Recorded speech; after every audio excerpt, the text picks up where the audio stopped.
Welcome, everybody. Thanks to everybody for coming out here tonight. I want to thank everybody at the Theater 555 here in New York City.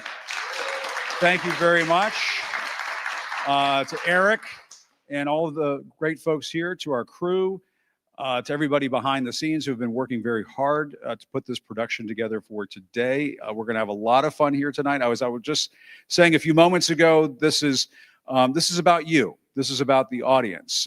This is a town hall. We are going to have some folks up here to talk in a few moments. We're going to have a discussion about everything that's been going on.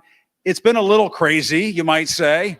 It's been a little strange, and it has been unsettling. I mean, I think we are all coming together at a very critical time in this country. I think it's not a stretch. It's not an exaggeration to say that our democracy is very much on the line. And as I talk about on my show, on a number of occasions, I like to think about it not just as our democracy, but the American way of life.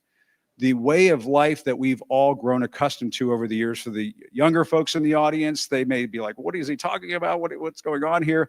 But the older folks in the audience know exactly what I'm talking about. This amazing country that has been handed to us that we're now responsible for. And the question that we all have to ask ourselves is whether or not we're going to let this slip away. And I think everybody here understands exactly what I'm talking about. We have an amazing lineup of guests here tonight to talk about all of this. The one and only Michael Cohen is here.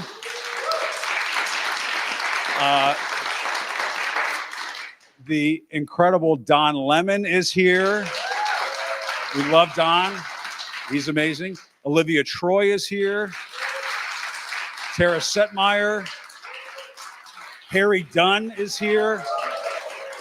You guys know who Harry Dunn is. And a little later, there's a certain comedian, I can't remember his name. He might be sitting in the audience. He tends to do some impersonations.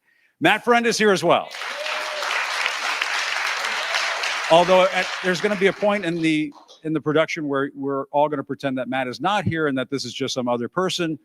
It'll all make sense, I think, when this goes down. But everybody, thank you so, and please give a round of applause for yourself for coming.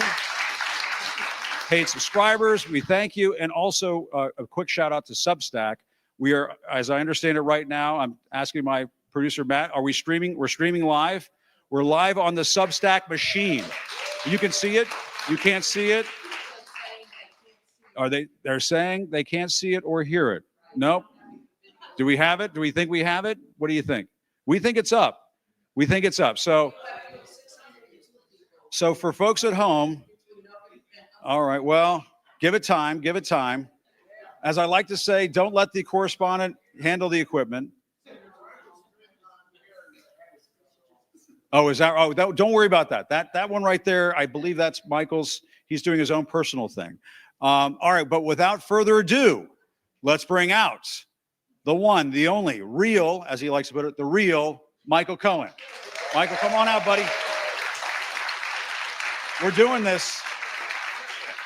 As Bill O'Reilly likes to say, we're doing it live.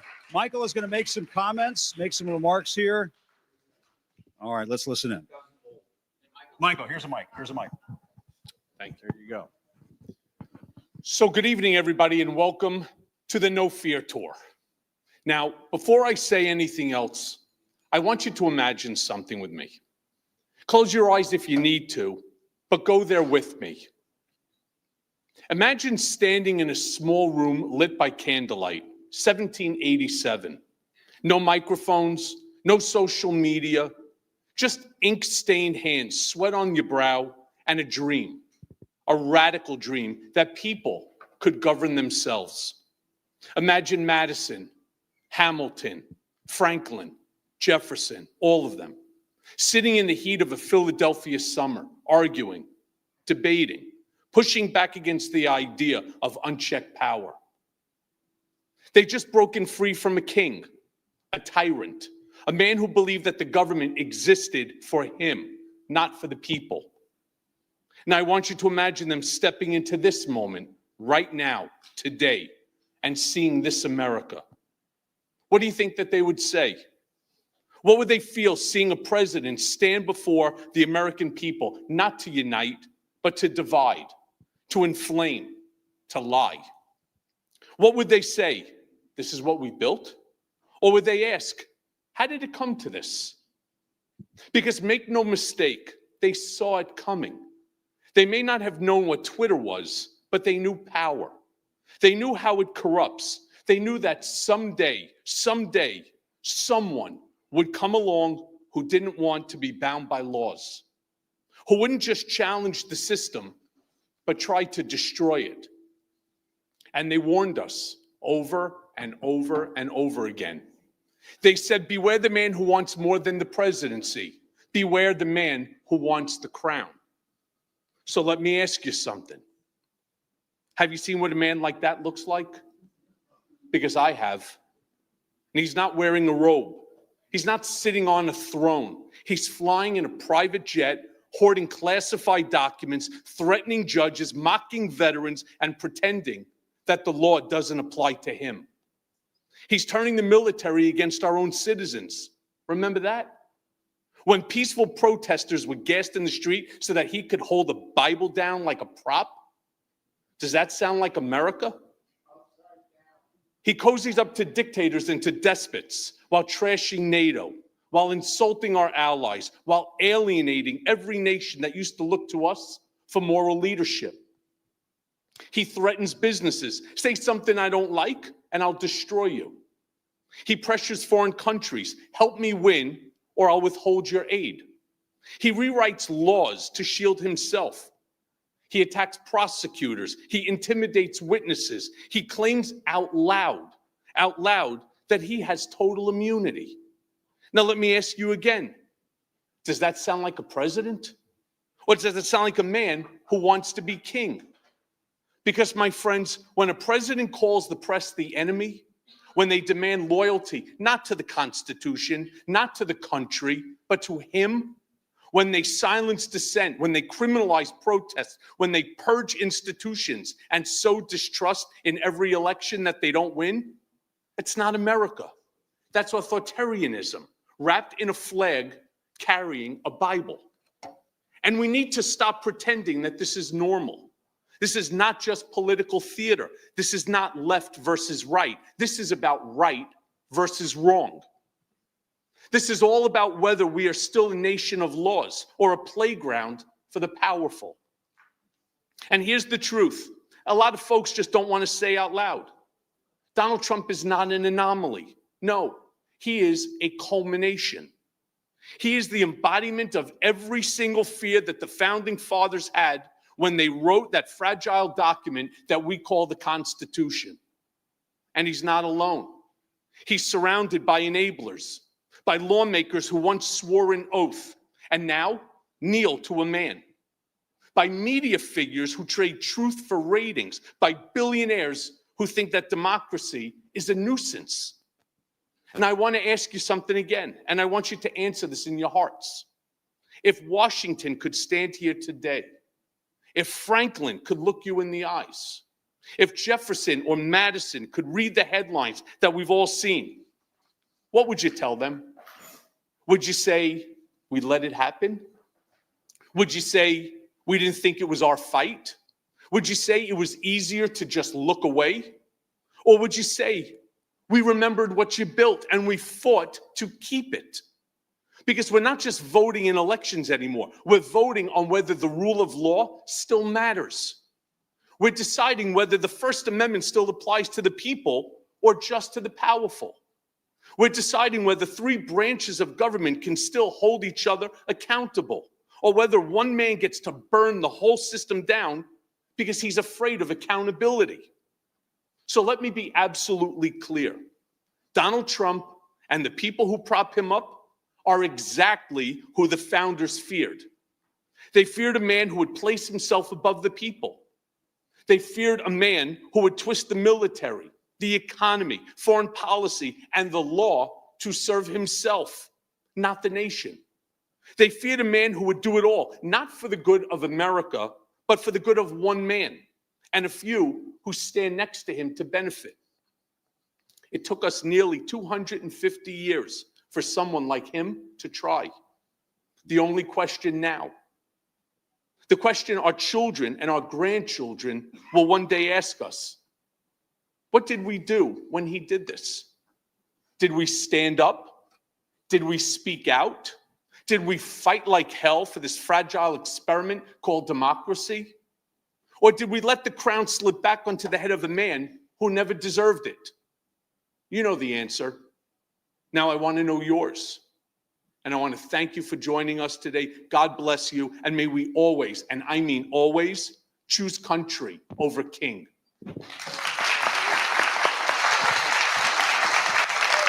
Great.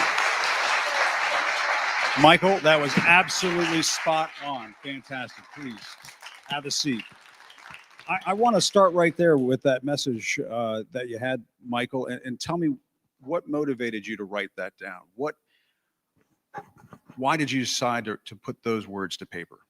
My children, and God willing, one day grandchildren, and hopefully I live long enough to see great-grandchildren.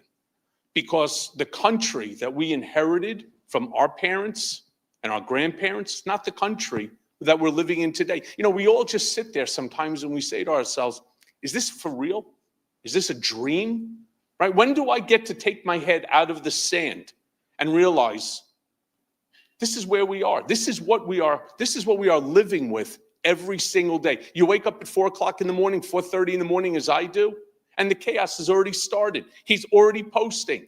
And what he's posting does not benefit a single person in this room. It doesn't benefit a single person in this country. And that's what we have to worry about every single day. Yeah. And Michael, I mean, one of those things, and we're going to talk about that this evening.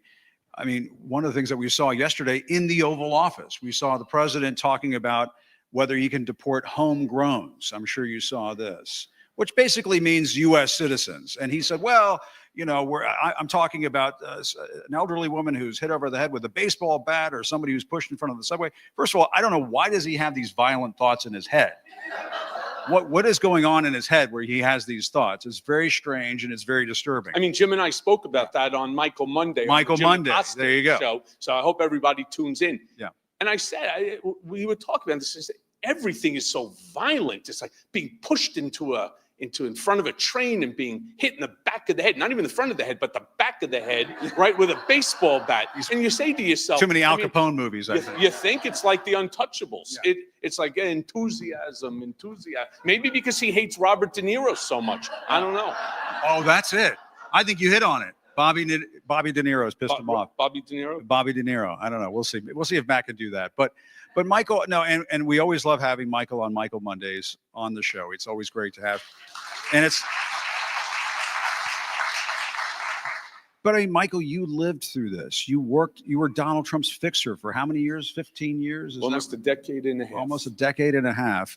And the man that you're seeing up there, do you recognize that man anymore? No. And I say this to a lot of people. Remember, when I was the executive vice president and special counsel to Trump, it was real estate.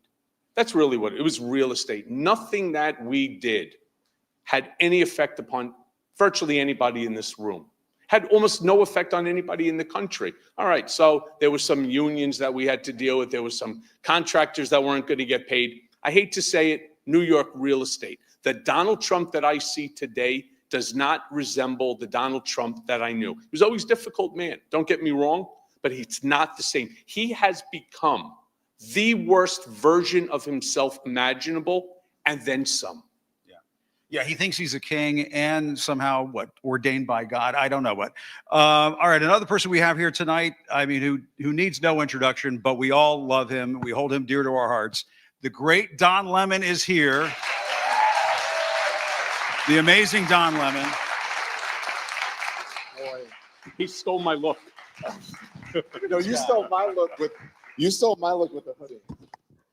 If anybody remembers Hoodiegate, you stole my look. Hi, everyone. How are you? Good to see you.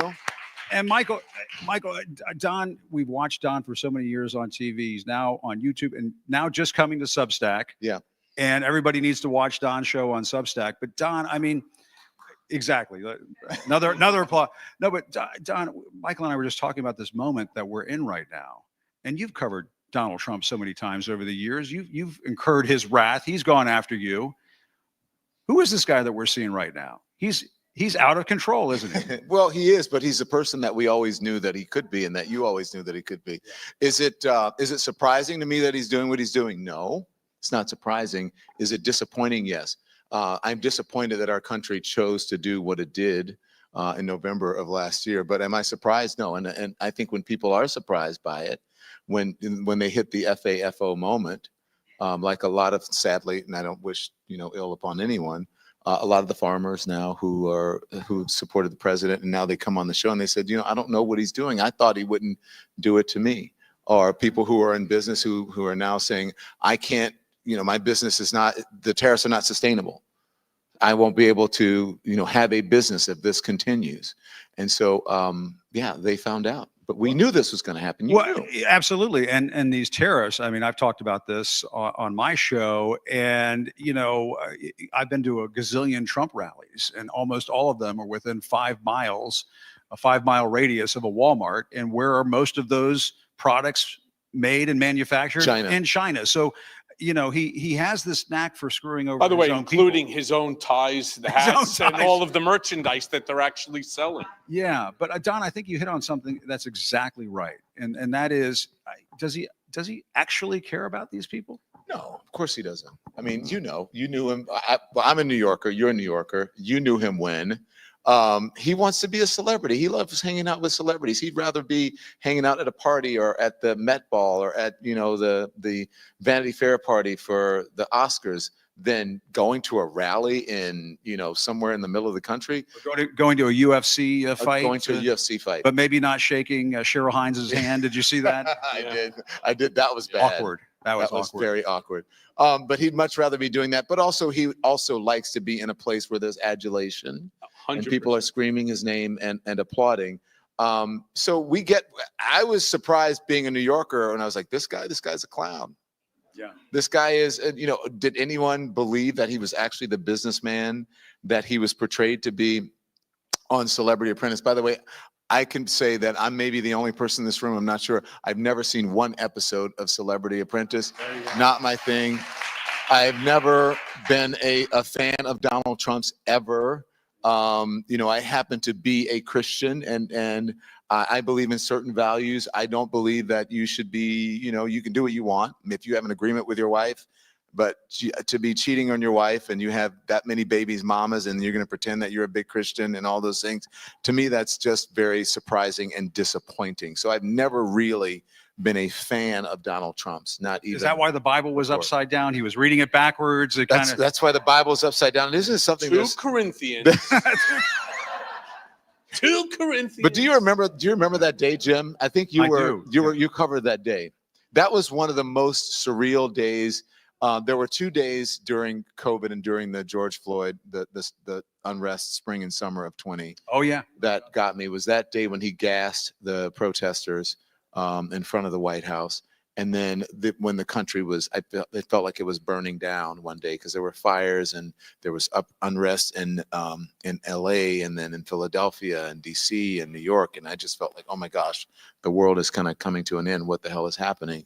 And what a terrible time for it to happen when we had such poor leadership in the White House. Yeah, no, there's no question about it. And Don, I'm wondering what your take is. We were just talking about this with Michael a little bit. When Trump is in the Oval Office and he's saying, I'm going to go after the homegrowns next. I mean, that to me, I was looking at my New York Times app, my Washington Post app. I was looking at all the major newspapers, the news networks, and so on. To me, this should have been front page news. And I know you used to host a show on CNN. You still host a show on YouTube. Now you have excellent, impeccable news judgment, editorial judgment. It just seems to me that should be the front page. That should be leading the newscast. That should be the front page. It should be leading, and it should not be deemed as normal. I find too much when I do tune in to corporate media now or corporate news, that everything is sort of normalized. Like you have to sit there and pretend like you got to go along with it. You got to go. So what happened today with the president? The president said that it was such and such. Instead of just saying, oh my God, this is ridiculous. The president just said that he wants to imprison American citizens. This is outrageous. Just and saying. you should not have someone on this side going, yes, but Mr. Trump, I love him and he should be doing it. It's like, no, it is outrageous. It is un-American. It is unpatriotic. I don't need some MAGA sycophant like making excuses for Donald Trump because it's un-American. It's un-American. It's It is. ridiculous. They are the ones that I constantly refer to as the enablers. And the real thing that people have to fully understand is when he refers to the press as the enemy of the state, you and I, unfortunately, once again, are now his enemies. And these are the individuals that if you don't capitulate to his wishes and wants, which nobody knows what they are because he doesn't tell you, but if he doesn't like what you say or what you do, now you become a target. And as I said in my opening, he'll destroy you. And he has the full power of the Department of Justice. He has basically now placed every single lever of power in a position to do exactly what he said. When you can get ABC to cough up $16 million, but here's when the you thing. can go ahead and you can now try to shut down CBS by pulling their FCC license, when you could turn around But and Michael, start to that's say because to people, that's because they're capitulating. If they didn't capitulate, it would not happen. And you, of all people, should know it never pays you to capitulate. It Right. never pays you to go along. In the end, you will always pay for it. You will always regret it. But we do have to live right now in today. When you see the 6 or 7 biggest law firms in the world to the tune of almost $1 billion of free legal work, I want you to think about that number for a second. $1 billion he created out of nothing, simply by turning around and telling him, I will not allow your lawyers to enter a federal courthouse. Imagine the twisted thinking that a person has to come up with in order to figure out how am I going to keep a member of the bar out of a government building simply because I don't like the fact that you came after me. I don't like the fact that you went after January 6th insurrectionists, not defendants, and so on and so forth. Yeah. So when I say that they're capitulating, they are. And that's where the No Fear Tour takes off. Yeah, because the only way for us to defeat these individuals, the only way is to vote them out of office. Vote the bastards out. Yeah, but also, again, to your point, you've got to stand together. Everyone has to stand together. The law firms should be standing together. The law firms should be saying, if you won't represent, I'm sorry, we're not going to represent him, but we'll represent you. Because part of being, you take an oath. Right, as an attorney, just like you take an oath as a doctor to what? You always protect. You have to protect the law. You protect the profession. You protect the patient. You protect the client. They're not doing that. They're looking after their own bottom pockets, line. Right. Right. So again, to the point that I was trying to make is that it never pays to capitulate to Donald Trump. You will always, and not just Donald Trump, but to any fascist. And today on my show, I read the definition of fascism. And what Donald Trump is doing fits into that definition. Yeah. So we should not be afraid to call a thing a thing. The other thing is that what people have to realize, and this is a big thing for me, so please let me get this out, especially when it comes to the media. I think we need to we have to teach Americans, teach people to become more media literate. What Donald Trump does is a show. Every single day, you have to realize from morning until the end, till midnight, it's a show that is produced like a television show. Every single day. And so when in the pretty morning, shitty one, but yes, pretty shitty one.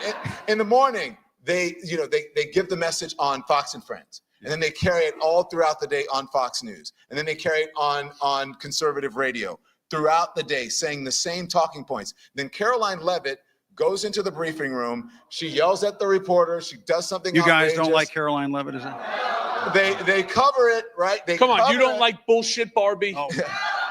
But real quick, let me finish. They cover it, and then they get to spin the news cycle. What he's doing all day is spinning the news cycle. Then he invites people in for the photo op in the afternoon, which he does not have to do.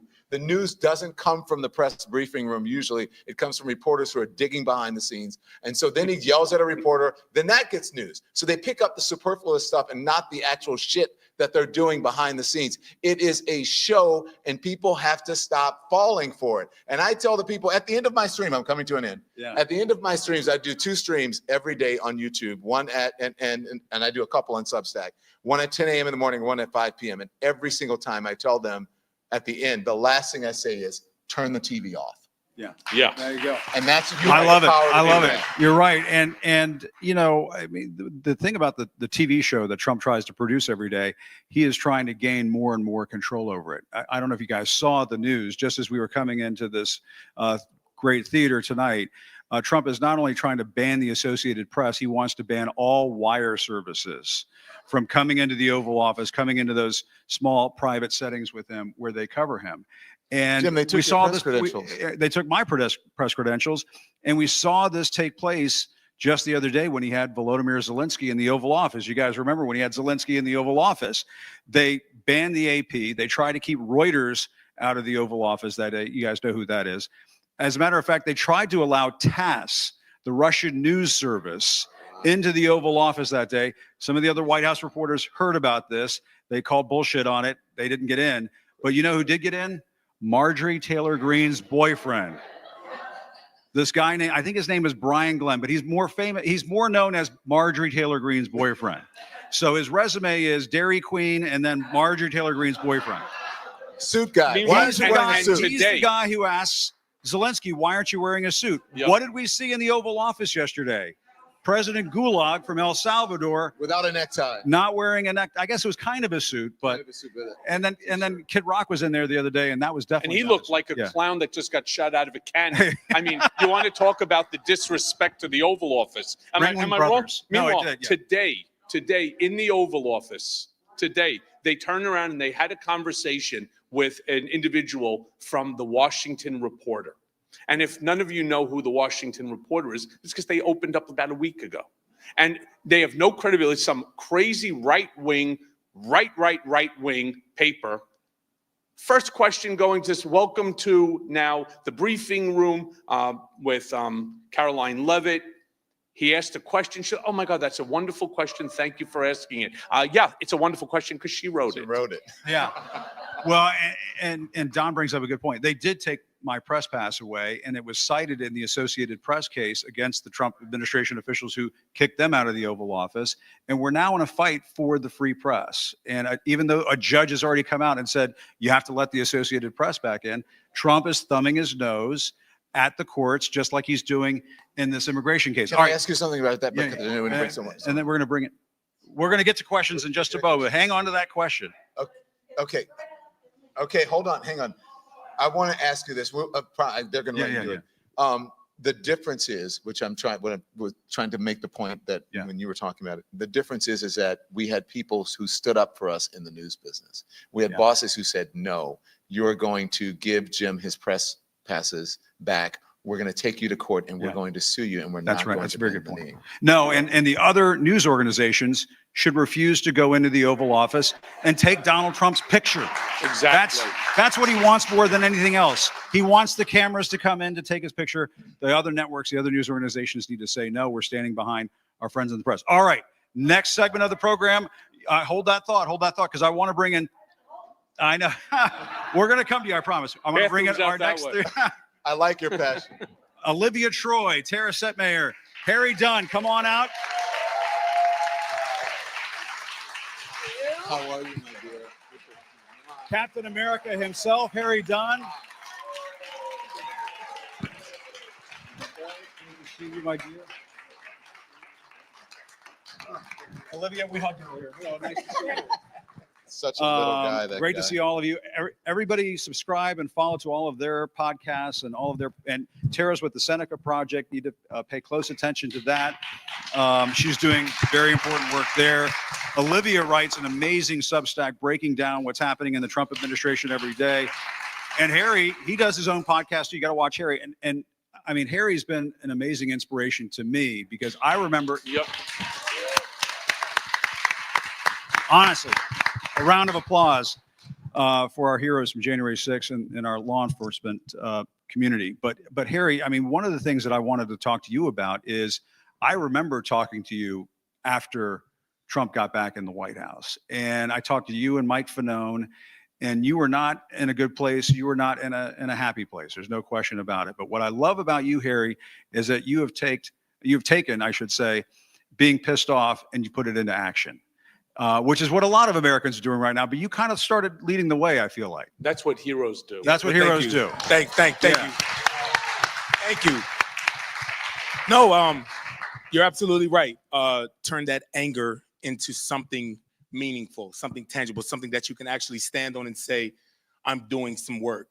I quit the Capitol Police after 16 years of service, and 3 years after the attack on the Capitol, I stood there and I served my country. And I realized I did all that I can do as an officer. I need to step into another role. The country needs me, right? So I quit my job and ran for Congress. Like, it's nuts. Now, I'm not encouraging people to go quit your job and run for Congress. Like, it's kind of nuts to do what you think about it. And keep running, Harry. You know what?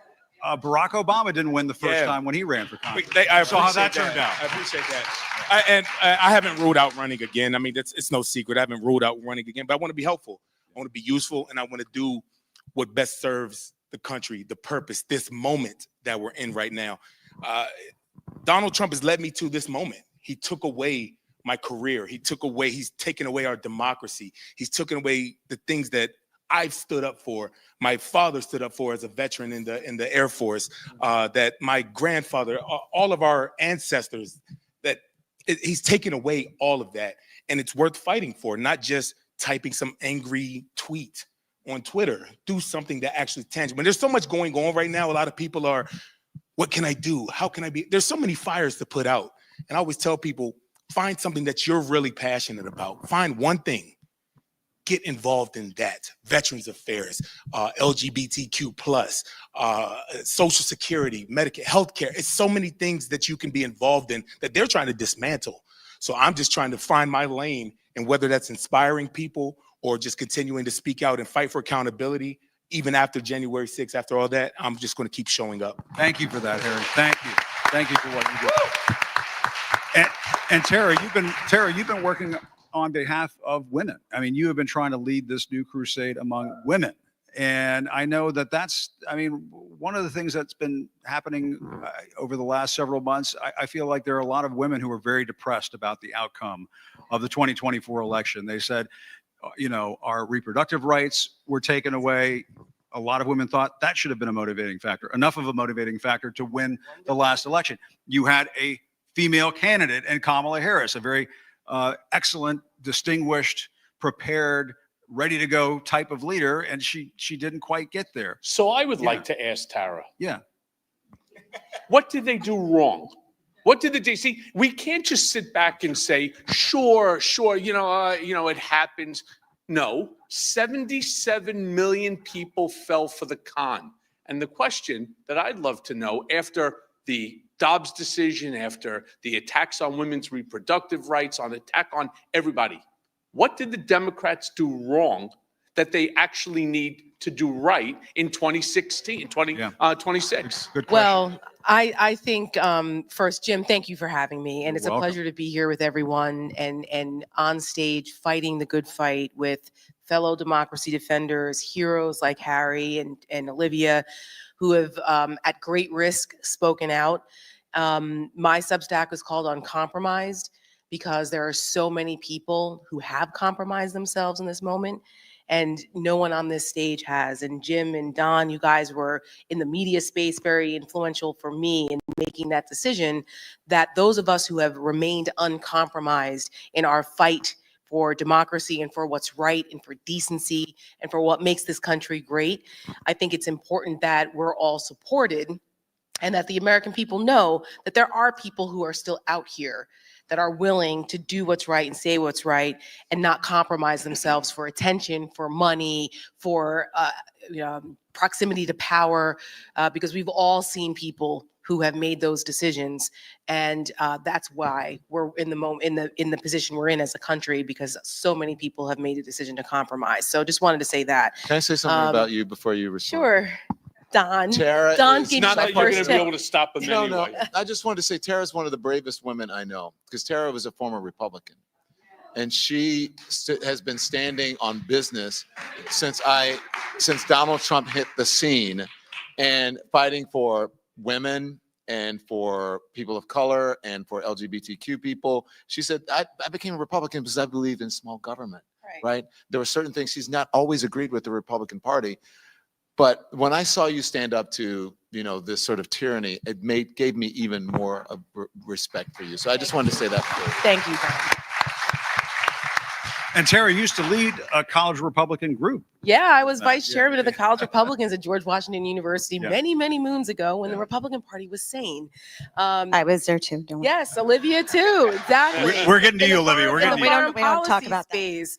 And Don gave me my first big shot on cable news at CNN, and I'm forever grateful to him for doing that back in 2015. And we've all been in this fight together for a very long time.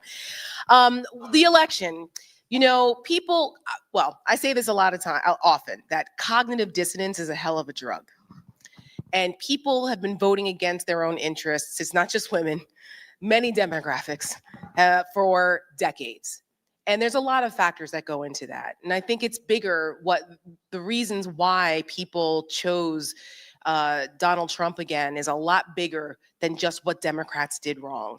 Were there plenty of things that Democrats did wrong? Sure. But it's bigger than that. We have a societal problem where integrity doesn't matter, facts don't matter. You still have misogyny. The patriarchy is alive and well, whether people want to acknowledge it or not.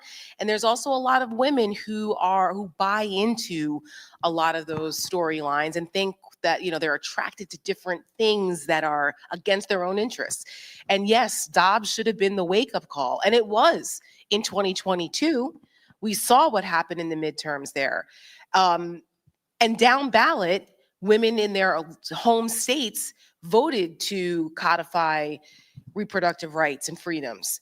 But at the national level, I think there was a failure on the part of, frankly, the media, and I know you guys had talked about that a little bit before we came out, in emphasizing that Donald Trump was full of shit when he said, oh, I'm not for an abortion ban. Don't believe that. Or he doesn't believe in Project 2025. Who? What? I don't know those people. 120 of them that worked for him were authors of it. What? He coffee boyed the entire Project 2025 authors. And they didn't really push him on it. So we saw in polling, in research, that women were concerned about some of the other things, but not that, because they were like, well, they seem to separate the reproductive issue from that. That's a failure in messaging on the other side. That's where Democrats failed, because they took it for granted that women were just going to be outraged about losing their constitutional rights to, bodily autonomy, and that, they would just accept that. And that wasn't true. And so for the Seneca Project, when my co-founder, Michelle Kinney, and I decided to start it last year, exactly a year ago today, I think, or tomorrow, we said, listen, we've got to speak to women, not at them. Because there were a lot of people who were just speaking at women or around them. We just, as women, speak to women about what's at stake and why it matters. And we tried very hard. We put out, we're a content organization, and we put out a lot of hard-hitting content, including our ad at the end, American Girl. I don't know if many of you have seen that ad. It's nominated for a Webby, so please vote for us.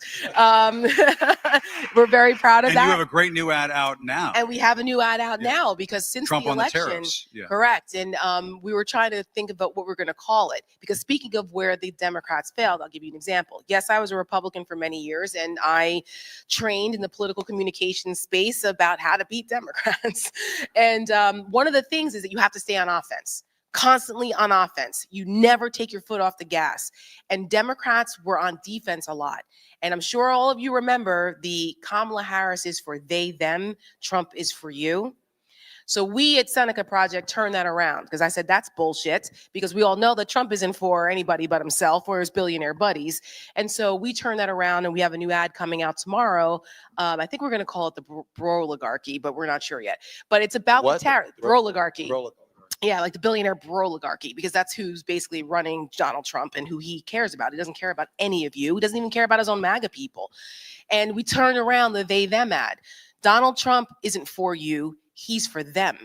And the them is his billionaire buddies. Yeah. So we've And expanded our that ad mission. is very effective, because it shows the video. Don, We just saw this. Jim got a sneak peek. I got a sneak peek of this earlier today. I didn't get a sneak peek. You're We'll not send it to you, Jim. Michael. Wait, Michael, you're not on the Signal chat? Oh, sorry. Oh, Yeah, sorry. yeah. Sore subject. He's not on Sore the subject. Everyone else is Signal apparently. chat. Wait a minute, I was invited to the Signal chat Signal by chat. accident. You let me in there by accident. Just call me Jeffrey. Don was in the parking lot of a Safeway, and the strikes are coming in now. Just call me John Barron. Yeah, you and Robert Vara, right? What Yeah. was his name? But speaking of national security, Olivia Troy was the national security advisor for former Vice President Mike Pence, or for the Vice President when he was Vice President. And you had this front row seat to all of this craziness. And you had to have been thinking, there's no way America would do this again. Or did you think? I hoped. I hoped, but I have seen this machine firsthand, and I know how effective they are at messaging. And to get to Tara's point, I think what's happening is that we are losing the information war. We're losing the information war when it comes to getting truth out to the American people. And that is critical. And that is why I'm grateful that you all are in the audience. And that's why it's important to support independent media voices who are willing to speak very honestly and truthfully. You know, when you turn around and you start thinking about an app like Substack, to take what Olivia is saying, we're in a situation where there's nothing but misinformation, disinformation, malinformation coming from that right-wing ecosphere. And they are not good, they're great at it. In 2016, 2015, when Trump started the first campaign, every single day before 7 a.m., every single person on the list, and that list was 1,000 people long, everyone was given what's called talking points memo, the Trump talking points memo. And every single person had to use the same lines or some derivative thereof. This And is that's true. I was why, on that distro. like Stalin. You guys used to leak them to me. Thank you. But anyway. Like Hey, wasn't like me. Stalin, that was on Signal Gate too. Oh, that was yeah. Like Stalin, the more you repeat the lie, the more the lie becomes the truth. And that's what ultimately happened. He bullshitted his way back into the White House with lies, misinformation, and disinformation. And that's what Olivia is sitting talking. That's what Seneca Project is fighting. That's what Jim and I and Don and Harry, what we're trying to do is to build a community so freaking big that there's nothing that can stop you. Do you remember during the mortgage crisis, they said, how come nobody with the $1 trillion that was lost, not one bigwig ended up accountable for a single dollar of loss? And the reason that they gave, too big to fail. We, as a community, need to be so big that when we show up, the voice is so big that they tremble, that we can change the outcome of elections by being together, not having different thoughts, different paths. Stay on the same message. Use the same message over and over and over again, because for whatever the reason is, there is a segment of this country, they talk in sound bites and bumper stickers. 3 words: lock her up, build the wall, right? Gasoline and groceries. Drill, baby, Trump, drill. Drill, baby, drill. Everything with Trump is 3 words. And you can't stop. I call him It's the like- see and say president. You remember that toy when we were growing up? You pull the string. This is a tariff. You know, that's basically what he does now. I didn't have toys. Oh, sorry. But We're gonna you're make absolutely you rich. Yeah, exactly. No, you're absolutely right, Michael. And independent media is so important. Yes, ma'am. Yes. Well, Yeah. no, I was about to bring it back to Olivia. I was going to bring it back to Olivia because, and first of all, I want to mention. Sorry, Mom. No, I want to echo what Michael was saying though about independent media and voices like Olivia. If you're not, you're probably all following Olivia because she has a very healthy following on Substack. But Olivia, you have been speaking out, and I think one of the reasons why it's so important that you've been speaking out is that you know these Trump folks, and you know them well, and you know that by speaking out, you're sort of persona non grata, to be diplomatic about Oh, it. not sort of. Not sort of, very much so. And it comes with a risk. It comes You know with what a I'd like price. to ask Olivia? I'd like to ask Olivia, with the recent comments made by Trump and the DOJ about Chris Krebs and Miles Taylor, I'd like to get, because That's she a good knows question. them well, like really well. And she's an author herself. Yeah, these people are my friends. And they're also fellow national security professionals and patriots. And they're people who really, quite honestly, held the line the first Trump term. There are people that, regardless of what you may think of their politics, I want you to truly understand that they were people that you wanted there in that moment, the kinds of people that are no longer there today. And that was my biggest fear going into this election, was the type of people that would be running the country the second time around if he got back into the Oval Office. And we saw that in the Oval Office yesterday with Stephen Miller. I mean, Trump was basically being led around by Stephen Miller Yes. during that whole dog and pony show, Tara. And it was downright chilling to hear Trump talk about going after homegrown U.S. citizens and sending them off to some Listen, gulag in El Salvador. The biggest thing that we need to be careful that we don't do is have lack of imagination. Okay? If you can imagine they can do it, they could possibly do it. You need to be prepared for that. Actually, my last Substack was about this. It was called, I said, wake up, Donald Trump is coming for Americans next. And he said it. I don't know why here we are 10 years later that people don't believe Donald Trump when he says things. He's floating the idea. He said it more than once, and now he's saying it from the Oval Office in front of a dictator who didn't wear a suit. So I'm like, why isn't this? And I think you guys said this earlier tonight. Why this should be blaring across every major news channel. Donald Trump is threatening to send American citizens to a gulag in El Salvador, where Eric Prince is going to build extra, paramilitary facilities and get more gazillionaire, dollars from American taxpayers to enslave American citizens against the Constitution, because it's not constitutional to do this. So either we believe in the Constitution or we don't.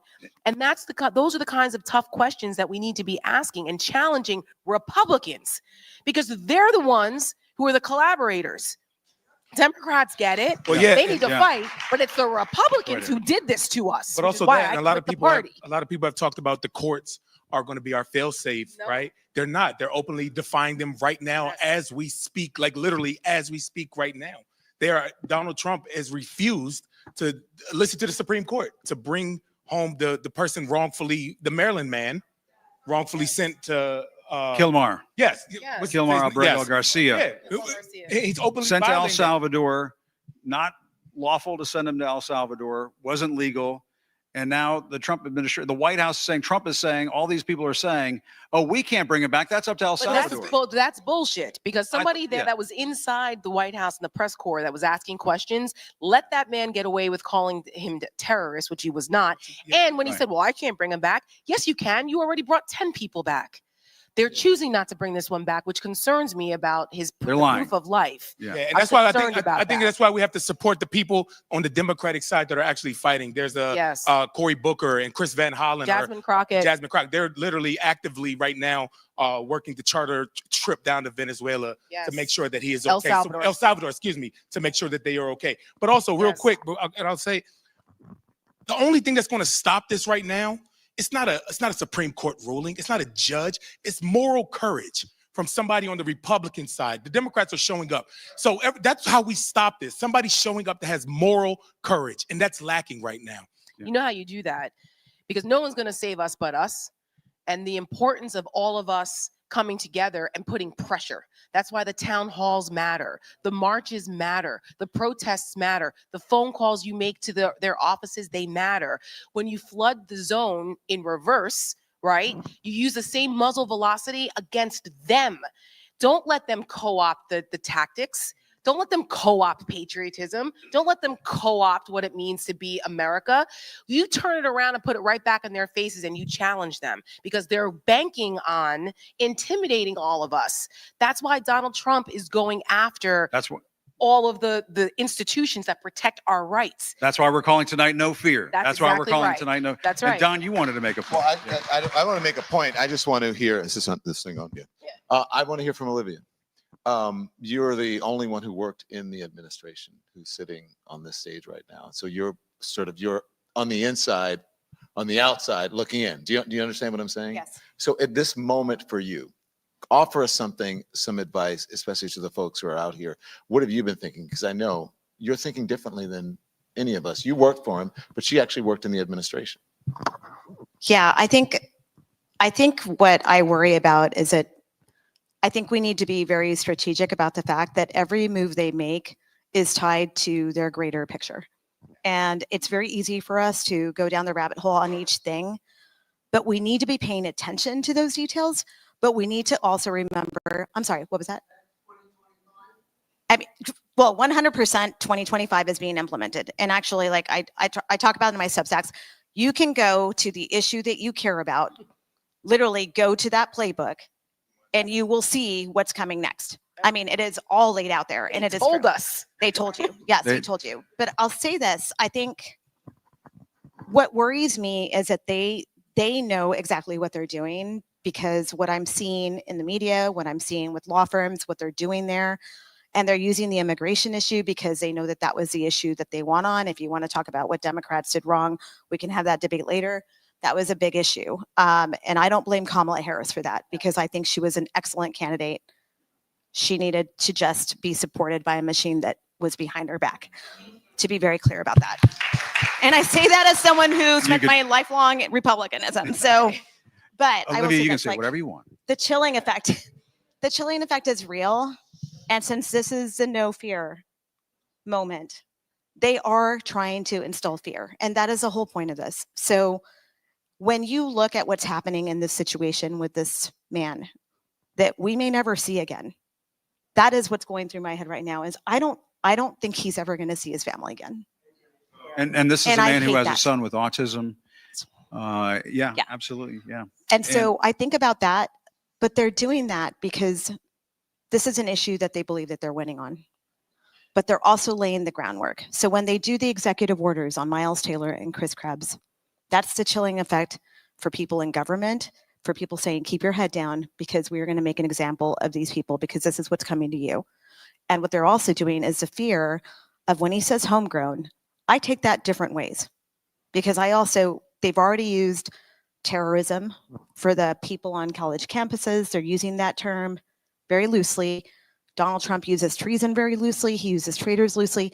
These are all terms that are not policy terms. These are extreme words that are being used to label people. Yes. And I think that's something that we need to think about, because that is to institute fear, and that's what dictators do. And so they want you to fear of what's happening. If you show up to a protest, they want you to fear of what's going to happen to you. And so that's why I keep showing up. And that's why I'm going to stand by Jim, Don, all of these people on the stage, because I don't want you to feel that fear. I think that is important. You got to stand by each other, and it's going to get scary. It's only going to get worse. You know, what he's doing is creating litmus tests every single day. And I know it because of all of us here on the stage. I was the first litmus test when I was unconstitutionally remanded back to Otisville because I refused to waive my First Amendment constitutional right in a counterfeit document that they prepared for me, so as to stifle my ability to put out my first book. Why? I don't know. Trump decided it wasn't going to be flattering to him. He didn't want it. And so they did it. Now, I was very fortunate. I had a federal court judge, Alvin K. Hellerstein, who actually ruled that it was retaliatory, and he enjoined the administration from further interfering with my constitutional rights. You think about this stuff and you say, what banana republic are we talking about? And the answer is, we're talking about America. So when he turns around and he says to somebody like a Miles Taylor, who I've gotten to know and like, and Chris Krebs, that this is treason, understand what he's doing. He's setting a predicate to do even more than what he did to me. Does everybody know here what the penalty for treason is in this country? Yeah, it's death. It's death. All right. And Trump, you may have heard him say going back years ago that one of the things that he thinks we should do is bring back public executions. And you say, what? I mean, and this is somebody, yeah, that's, you know what? I like that idea. I want to be part of that 77 million dopes that decided to vote for the guy. All right. This is not a joke. And when Trump tells you he's going to do, for 5 years now, I've been yelling from rooftops saying, you must listen to what he's saying. Don't take my word for it. Don't take Jim's or Don's or anybody's. Listen to what he's saying. He is forecasting to you exactly what he intends to do. And so far, he's actually accomplished it. And that's where we, again, united together, will put an end to this. Yeah. as I like to say, for as dishonest as he is, he can be remarkably candid. Mhm. And he is very candid about what he wants to do. And last time I checked, he's homegrown, isn't he? Yeah. Isn't he homegrown? Sadly. Something. Something like that. Something He like had that. he had little Not legal at issues 6'3", or something. 235, he's Oh, not okay. homegrown. Wait a minute, Jim. Have we seen his birth certificate? I don't know. I have. I I have. Are you sure? Yeah. As you've seen his birth I certificate. saw the long form German one. I In think is the fact, one you I may saw. remember I had his birth certificate. I served it on Bill Maher for the $5 million. Oh, there you go. Yeah. All right. All right. The So lawsuit. we've come to the portion, and I do want to give a quick shout out to the MeidasTouch guys. The MeidasTouch guys are also streaming. They're also Thanks, streaming guys. tonight's town hall. And we can't call this a town hall without hearing from the town. So you're the town. Does anybody have a question? Who wants to get a question out there? The nice lady in the back who so nicely interrupted us at the beginning. Can we get Eamon? Can we get a microphone or one of our? She's a New Yorker. She doesn't your need a voice. microphone. We can hear No, you. but it helps for the streaming audience. I think if we yes, could yes. pass her the microphone. Well, it's the 21st century. You're streaming now, man. Well, Replaced by a couple of children, but oh, there you go. anyway, There you go. 3 boys. There's enough misogyny in this country. Tell My us your name. Tell us concern your name. is we had a hands across, think it's hands wrong, off right? demonstration across the country on April 5th. Millions of people were involved, and virtually nobody heard about it afterwards except on these little tiny news channels. So how is that going to threaten Washington? How do we Yeah. get heard? We can sit here all we want, Don, but what we're do you preaching think? to the I choir. mean, you're absolutely right. It's about the news coverage. Well, I think Yeah. All Tara. I want to know. You want the answer? Are you done? Yeah. No, I want to make sure you get it all in Yeah. before I put my big mouth in. I think what Olivia and Tara said are it. You have to support independent media because that's where you're going to get it from, because we don't have corporate influence. We don't have people who need to get their mergers and acquisitions in Washington approved, if you want to be honest. Our business that's in front of the government, and they don't want some big mouth journalist who is sitting down in a studio in Washington, D.C. or in New York messing up our business, right? So that's what you're going to have to do, because it's not going to come from there. Look at the people sitting around him at the inauguration. Look at the people who have given $1 million to his inaugural ball or inaugural effort. Right. So you have to support. I know it's tough. You got a lot of subscriptions for things, but that's really what's going to make a difference in getting the word out. You want to know how we get it done? Take MeidasTouch Network. Started out with one person, and now they're up to 5 million people that's on there. That every single day they're putting out additional content. You take their 5 million, you add Jim's and you add Don's and you add Olivia's and Tara's and Harry's and my few, and you put it together. And next thing you know, they're beating Joe Rogan. They're beating out Fox. They're beating out mainstream news. All right. So when they now have some sort of a march or anything, all you need to do is you contact the Mycelis brothers. Next thing you know, you got 10 million people showing up. And that's an army. One more thing that I want to Yeah, add one to more that. quick thing. I just want to add to that. Oh, I want to answer your question. Sure. I think it's a very important question. Yep. But also, it is incumbent upon you to get your lawmakers to help us. Because rather than, they're still enamored by the patina of legacy media, which is not giving them a fair shot right now because they're not serving their customer base. So the Democratic candidates or the people who are non-Trump supporters should be going on Jim's show as often as possible, should be going on Michael's show as often as possible, and mine and Harry's and Olivia's and Tara's. They should be going on all of our shows and supporting us, because we need an ecosystem that's just as big, if not bigger, than the other side. All right. How about you right over there, sir? Since you're right there by the microphone, and I'll keep moving around. Don't worry. Yeah, Dan Lauria, I really admire the courage that all of you are showing. And I do agree with you that we need more courageous leaders on the left. And my question is, when Trump first came in and threatened to incarcerate the journalists in Iowa for lying that he would not win the election, the Des Moines the Register. pollster. And Seltzer. Why the next day, why didn't Obama sue him for saying he wasn't an American? Well, that's Where does the courage come from? Who's going to step up? Who's going to Yeah. be the next Martin Luther King? No, I agree with you. And you know, Obama just gave he just did a town hall, I think a few nights ago, I believe here in New York, and he was making the comment, can you believe what would be the outcry if I were doing the things, if I had done the things that Donald Trump is doing now? If he I think that's an excuse. We got to Yeah. fight. This is a street fight. Get Yeah. out there like you Right. 6 people Yeah. are. You're 100% No, I- correct. Well, I think- that's actually very, very true. I think that And we're fortunate we have Captain America. yes, we do. Thank God Harry represents a lot of them and his fellow officers who have been brave enough, and it cost them their careers too, which is outrageous. That should have been enough. That was another, I think, tipping point in this country when people were okay with a violent insurrection on our Capitol. And then just said, well, so what? A collective shrug. That's insane. But to your point, that you need, look, Martin Luther King said that the measure of a man, right? The measure of their integrity, and it was not at a time of comfort and convenience. It's at a time of controversy. And everyone should think about, that's in leadership, what are they doing in this moment to make the difference?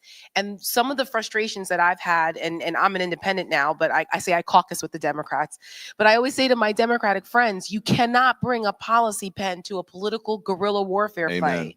You have to look at this as asymmetrical warfare. And some of them are getting it. They're starting to get it. But the Democrats cannot be afraid to make a mistake or be afraid to offend someone or worry about focus grouping everything they say in every statement. Damn all of that. We don't have time for it, because while they're over there focus grouping their stuff, the Republicans are frog marching straight across, killing our Constitution and our rights. So you've got to go out there, and sometimes you might take a hit, sometimes you might Yeah. get down, but you've All got right. to be in the fight Hey, Jim, to do let me, it. Oh, go ahead here. also, Go ahead. I want to say, and I'm pretty sure everybody, we never talked about this individually, but everybody on the stage can relate. This isn't easy. No. I mean, like, I guarantee you, every single one of our inboxes, if you open it up, has something to the effect of go die, go kill yourself. Like, it's not easy, but courage is contagious. It's very contagious. And seeing all these brave men and women up here, it makes it, surround yourself with those type of individuals. That makes it a little easier. You know, there's to a lot fight of with. people also, by the way, who are out there, like Malcolm Nance, right? We have Malcolm Nance here. Stand up, Malcolm, right? Did everybody know the great Malcolm Nance? Right? Let me tell you, you want to talk about somebody who is also in the crosshairs every single day? He doesn't give a shit.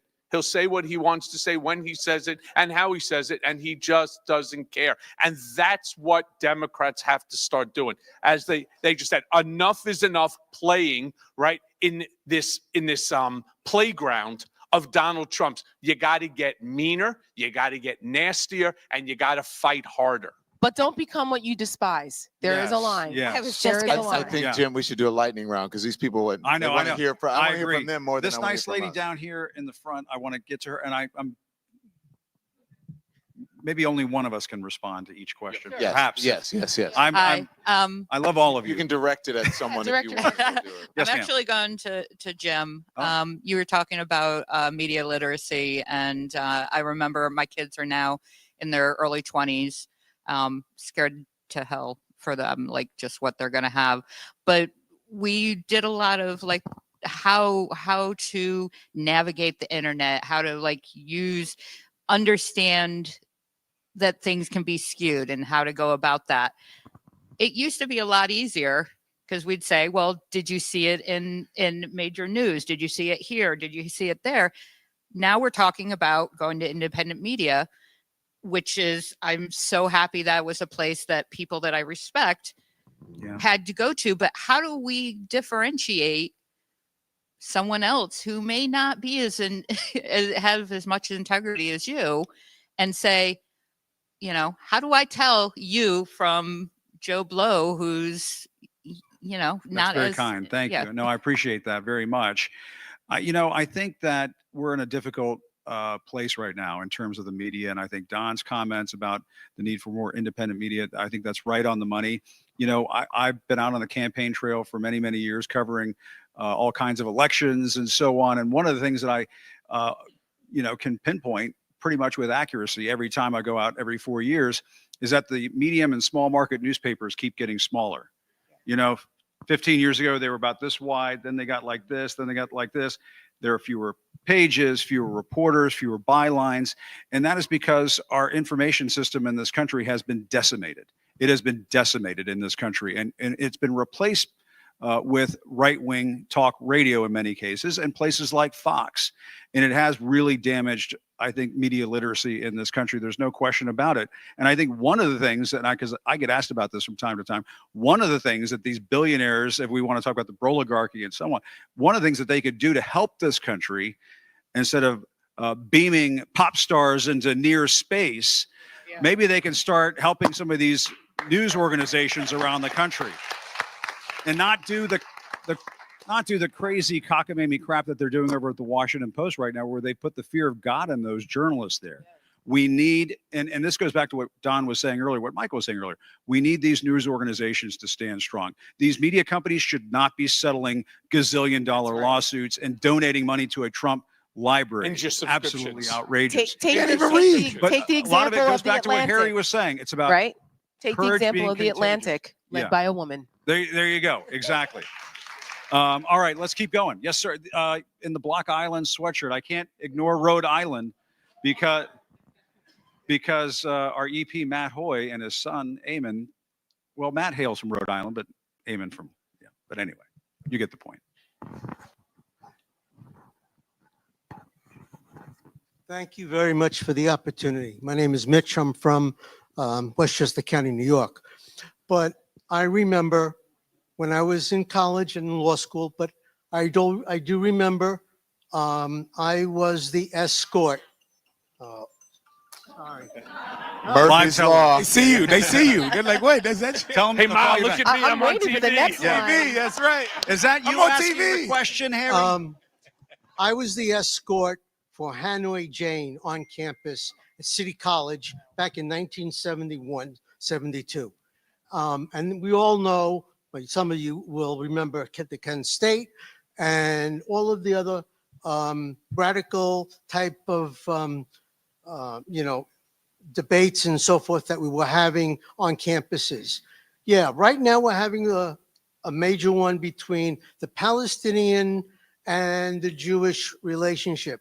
But let's put that aside for a moment and really get the younger, the college kids, and to be able to talk about what you guys are doing here, but do it on the campus. Getting young people involved. Get Yeah. really to a civil war, but a legal civil war, no guns, nothing like that, but a civil war where we can really rise up. Yeah. That's what we need to do. What do you think about that, Olivia? I think you're speaking to the power of local community, and I think that's critical right now. I mean, I tell people that we need to go bowling again. We can get back to bowling and bowling alleys where you're sitting around with your neighbors and you're connecting in that way. Unfortunately, it's just a different time, right? Because everyone's online in the media and just digital. And so we're sending mixed messages, I guess, right now, right? But what I'm saying is, I think that is critical. And I also think that it's important. Sometimes we're going to have hard conversations. Sometimes we're going to have to step out of that echo chamber because we cannot continue to remain in these silos. And it's not easy. It isn't. And look, I give credit. I just want to say this about Jim and Don. They were some of my hardest interviews. By the way, the White House was scared of them, like the way that they would talk about them. Especially Don. Jim, I wonder why we're not there anymore. Rachel Maddow, she's still hanging on, but like I remember everything that was said about every anchor, okay, because I was in the room when they were saying it. And I will say, so when it came to me going on with them, can you imagine how scared I was? I've never done media before. I'm a career intel officer. Nobody was supposed to ever know my name. And there I am. And they would ask. I mean, Don and I had some intense conversations in late night sometimes. He would ask, and he'd push me. But it was actually good that he pushed me, because the more he pushed me, the more I really sang like a bird and started to really tell the truth and ask myself hard questions. And now I just won't shut up, and the Trump team is pissed. But okay, one more. That's important. Yes, ma'am. You.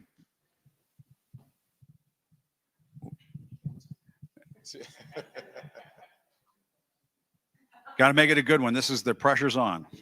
Hi, my name is Barbara Smith, and thank you all for being here and doing this. I agree with everything that you've said. How do we get rid of Schumer and Jeffries and get the Democratic Party to grow some balls and do something? I love New York. I'm a Jersey girl and I love coming home because, you know, we do not take any shit. Listen, there's a lot of I think there's a lot of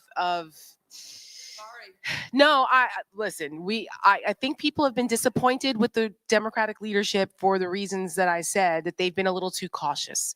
And Chuck Schumer, God bless him, he's been around a long time. However, you have to play the game that you're in. This is 2025. This is not 1995. I remember those days, and it was very different than it is now. And Hakeem Jeffries, I think, you know, man, you're from Brooklyn. We need some Brooklyn from Hakeem Jeffries. Okay? My husband's from Brooklyn. Trust. Like he needs some Brooklyn. We're seeing Staten Island. Right. And so because he's new in his position, he's being very cautious. And this is just my opinion, and people are free to disagree. But there is what happened with the way the leadership has handled things recently cannot be ignored by the grassroots voters in the Democratic Party. The people who want to say and just ignore that they made mistakes are doing it at their own peril. When you have a lot of people who are looking for leadership and looking to fight, especially at a time when this country is at a crossroads, at a time we have never seen this since the Civil War, where it was brother against brother, where people took up arms. That is the last time we've seen the country divided this way. Yeah. You cannot have leaders that are afraid to fight the fight. No one wants to hear policy and process arguments. No one wants to hear that, well, it's going to be better if we're going to work together. I'm sorry, but Republicans are no longer your colleagues, they're your enemies. Yeah. This is a war, and they need to take that posture. Tara, let me jump in. Let me just say this, because I know a lot of people are, yes. That's okay.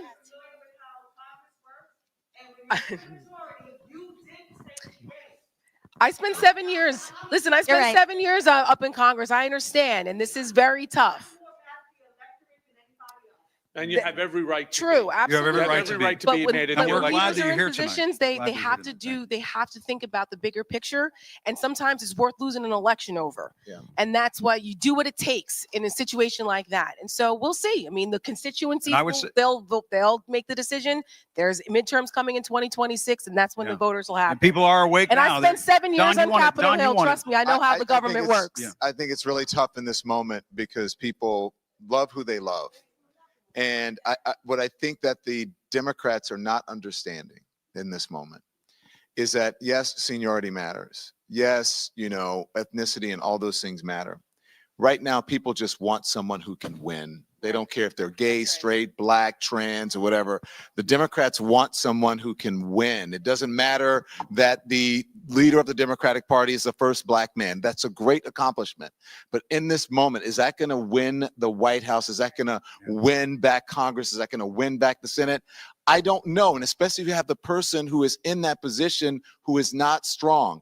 I don't like that Hakeem Jeffries told the Democrats, you need to have decorum for this fake effing State of the Union. No, I'm with you on that. stand with Al Green. Right. Have some fight. Walk Have out with some moxie. Walk out with Walk him. out with Stand behind him. Do what John Lewis would do. Get into good trouble. Don't sit there and hold up a sign that says, Elon Musk is mean. Right. That's right. Donald Trump is bad. No, stand up and say, this isn't a real State of the Union. This is fake. We don't have to have decorum for something that is not real. This is a show. I don't agree with what Al Green did, but I stand with my brother. I may not have walked out, but I stand with him. That's right. Or do what Jasmine Crockett did. Walk the hell out with him. That's right. That's what the American people are asking for. The Democrats right now, they're starting to get it. But before, they're selling a product that no one wants to buy. And so I love Hakeem Jeffries. I think he's great. I love Nancy Pelosi. I think he's great. I respect what Chuck Schumer has done. But that's not what the American people want right now. Those people, those senior people who you love and are good and have led before, they can be behind the scenes. They can be creating policy. They can be leading the young people. But what people want to see now, the crowds are showing up for Bernie. They're showing up for AOC. They're showing up for Jasmine Crockett, who's raising more money in Congress than anybody else, because people want change. They want younger people who are willing to get in the fight and not pretend it's 1997 when Bill Clinton was in office. I just want to say one thing. Don is Well, not absolutely right. 1997, you know what I mean. I just want to give one example historically, because I understand that we're looking for policy wins here, but the policy wins aren't going to change the momentum of what we're doing. And I think that that's important. When Winston Churchill was leading during World War II, and the Germans were dropping bombs on London, and they were losing at the time, Winston Churchill was not there telling the people, well, we don't have enough ammunition. What are we, we're losing right now. No, he went there and did those fireside chats and did those radio interviews and did all of those things to rally the people, to keep them in the fight, because morale matters if you're going to win a war. Ask Malcolm Nance, who took up arms with the Ukrainians. Morale matters. And So we're seeing the more same thing with Churchill, less Zelensky, right? Chamberlain, more Churchill, less Chamberlain. That's what the Democrats need, and that's why it matters. Yeah.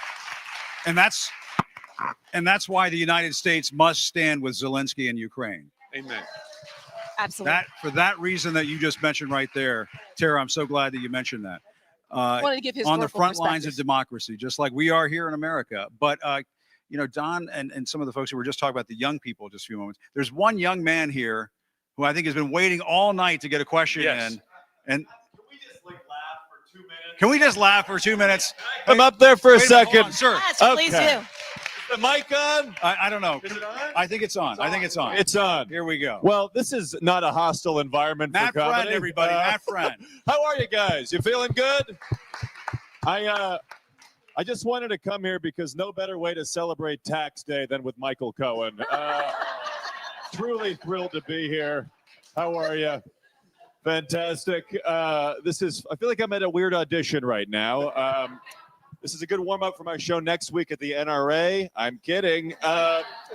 Thrilled to be here, though. This is being broadcast live on Truth Social, Jim's platform.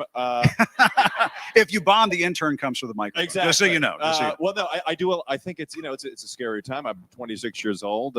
Clearly, no one knows when we can laugh anymore, but hopefully, we can get a couple of laughs in there before we're all dead. What do you guys do, by the way? No one's sitting there. Anyways, is this the theater where Lauren Boebert jerked the guy? No. Anyways, but there we got some laughs. Come on, baby. I like to sound like other people, regardless of which side you're on. I think I have a sense of where this room stands. I was watching Trump, I realized if you want to sound like him, you just have to do one thing, and that I think my mic isn't quite on right now. I'll use that one. There we go. See, sometimes I hand over the mic. Yeah, exactly. Thank you very much. Yeah, no, if you want to, no one here wants to sound like Trump, but in the event that you want to freak someone out, you just have to mispronounce very big words whenever you're talking. I was imagining him summarizing the basic plot of Harry Potter. I think he would just be like, here's the deal. There was this boy wizard, and his name was Harry Potter, okay? The guy was such a disaster. He befriended these two losers. They were named Rune and Hermione. They were nasty people. Went to this terrible school. It was called Hogwarts. The headmaster's name was Albus Dumbledore. Many are saying he was gay. A lot of people are saying that, right? That's it. But okay, but he actually You just gave me PTSD, just so you know. I'm sorry. I was about to throw my shield at him. But he proved my thesis recently because Trump was talking and he called Hamas hummus, which was interesting.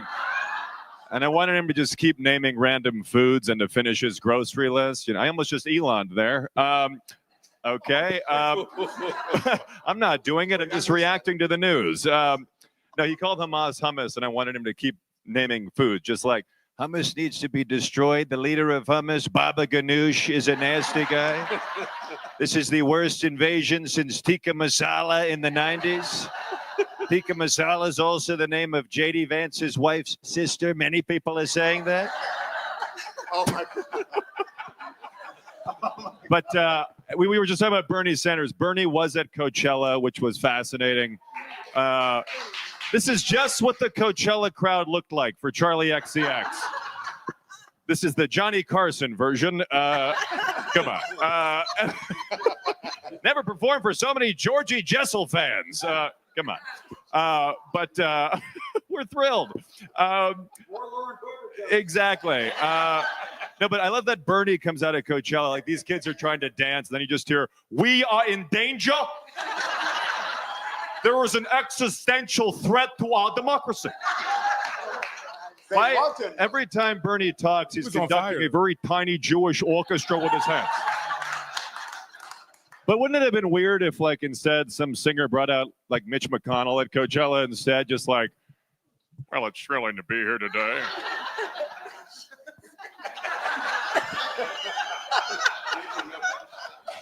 There are so many young Americans, and there are so many young African Americans here as well."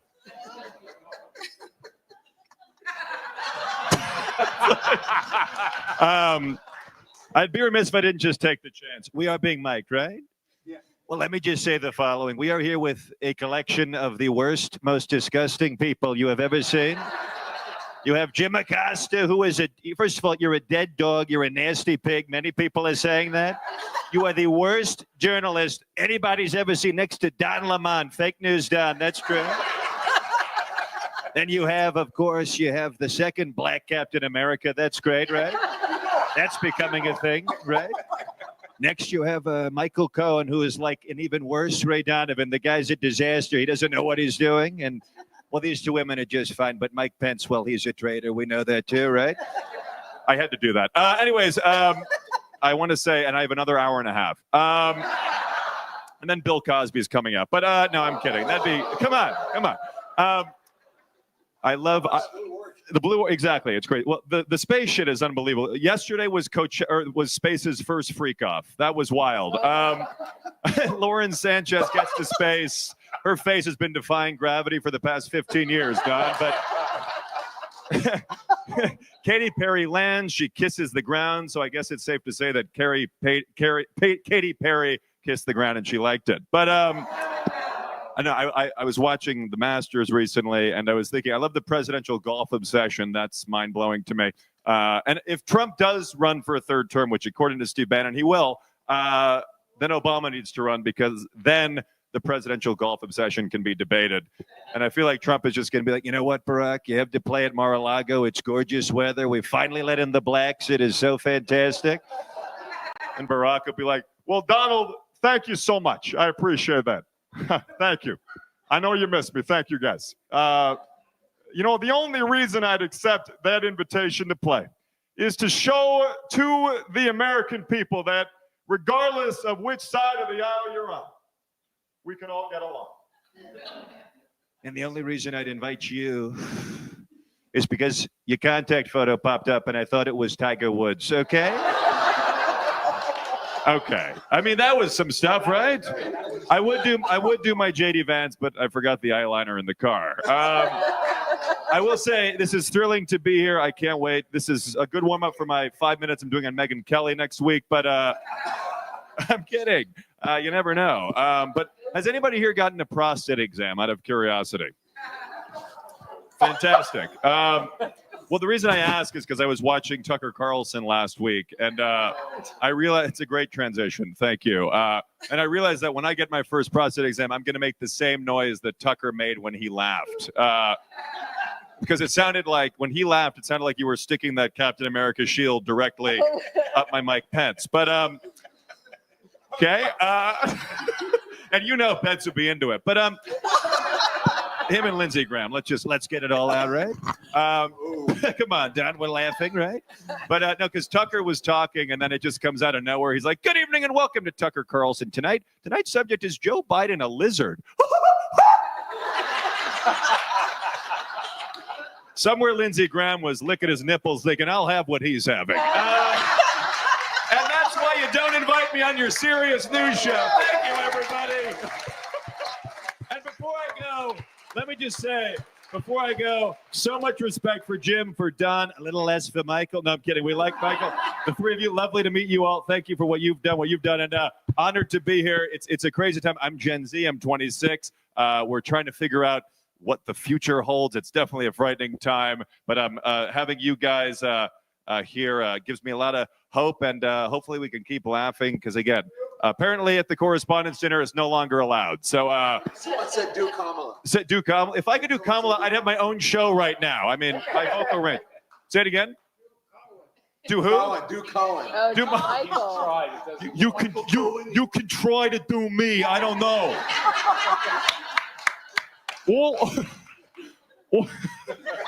The reason I'm afraid to do Michael Cohen, I'm afraid he's going to shoot me in the back on my way out, you know? Anyway, that wasn't great? That was good. He wasn't thrilled with that. Yeah, who am I missing? You know, I would do Ted Cruz, but I got to get to Cancun, and I know you don't want to hear that. I love how Ted Cruz is with Trump, like dancing at a UFC fight, and didn't he just call your wife ugly? I don't know what happened there, but anyways, I think we closed it.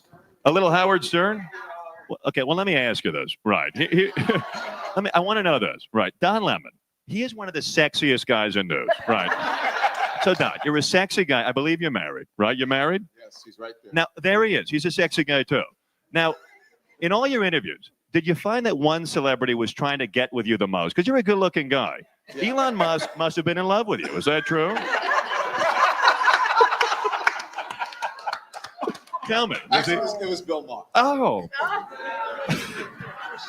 Well, as long as you bring up Bill, you're so wrong. I don't like you. You're mean. Okay, thank you. Thank you. Yeah. Am I like a puppet? This is great. Yeah. And by the way, now that I'm here, Michael's kind of cute. Yeah. Andy Cohen, Michael Cohen. Maybe we're like related. Who knows? Yeah. I mean, I now I have stage fright right now. I don't know how that's happening. Yeah. Anyways, college Republicans. My God. But I've come a long way. Yeah. But before we go, every day, like, I'm just so grateful that the world is crumbling just for comedy. And like, you ever see one of those clown cars, Jim? Like when like 100 people come out of a clown car. That's what a Trump cabinet meeting to me looks like. And no, I just love how Trump has Conor McGregor at the White House. I feel like Trump wants to add 3 sides to the Pentagon so McGregor can fight in it. All right. Good night, everybody. Thank you. You were fun. Thanks, Jim. Thank you. Thank you. Michael, you're fired again. Thank you very much. Hey, who am I, Cheryl Hines? You know who am I, Cheryl Hines? Yeah. The rest of us? Way better. All right. Well, I think that might bring us. Does anybody? I mean, how can we top that? I don't know why we finished that out, but I do want to close out with. You can hear me, right? I want to close out with a few remarks, and that is, first of all, thank you very much to all of you for coming here tonight. A lot of you folks are paid subscribers to Substack. We appreciate you very much. And speaking of Substack, we appreciate Substack for helping us put this on this evening. Isn't it a great new resource in this new media, independent media revolution? The MeidasTouch guys for streaming this out live tonight. We appreciate them as well. And I do want to thank all of the folks who have been here tonight to give us their time and pour out their hearts. And I hope we gave everybody enough time. I feel like we could just go all night. We could just keep doing this. I think I wanted more questions. But well, we could. I gotta ask. Harry, what do you want to say, Harry? Harry, you go ahead. I got something. I don't want to wrap it up. Hold on. I have something I want to ask you all to do. This is a call to action for you all. Like, we had a lot of laughs and a lot of serious moments here. We can't do this alone. And it's going to be us that saves us.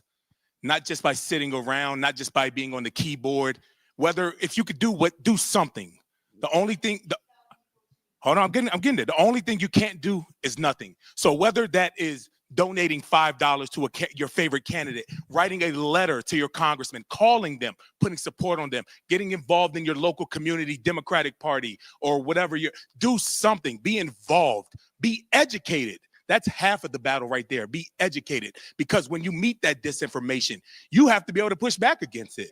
So if they're telling you, no, Donald Trump said he's going to bring them back, and you're like, wait, did he? Be educated about what is going on. Don't just sit around and wait for somebody else to save us.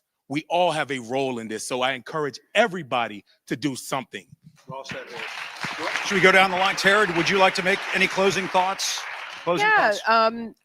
to piggyback off of Harry, Robert F. Kennedy, the good one, once said that he gave a tiny ripples of hope speech, and every one of us represents a tiny ripple of hope. That all it takes is a tiny ripple of hope, and that cascades into a current that can take down a mountain of oppression. So don't think that whatever that little thing is that you do doesn't matter. Everything you do matters. Every person you talk to matters, because that one person may talk to 5 other people. You know what I found out today?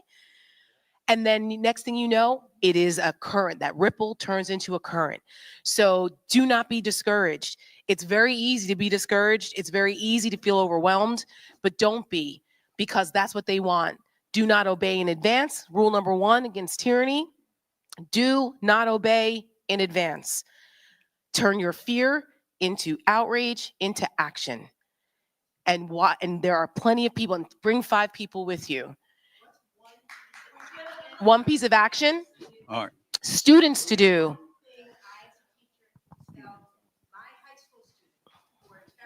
Yeah. Yeah. One thing is, if the 5 call, is it mail a letter every week to fill up the White House?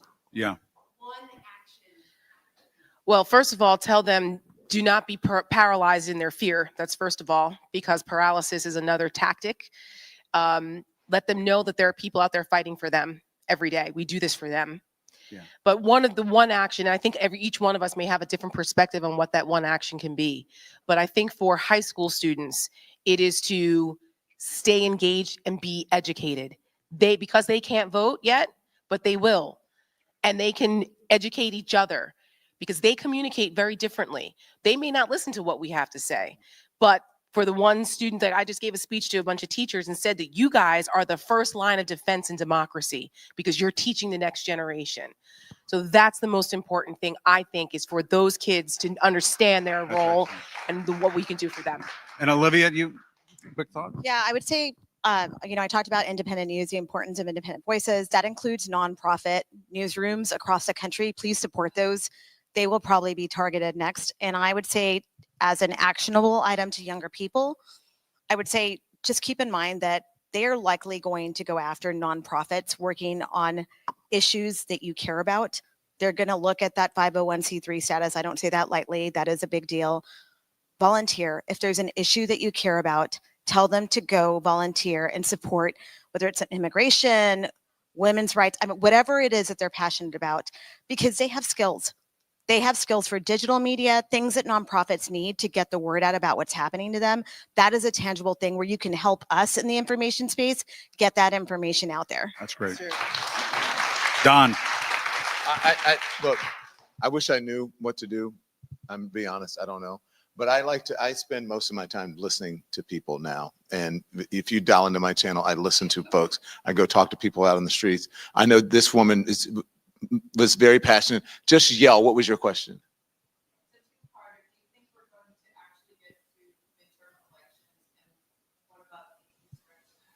Yeah. We'll get to the midterm election, but I don't know if it's going to be, any of our elections are going to be fair anymore.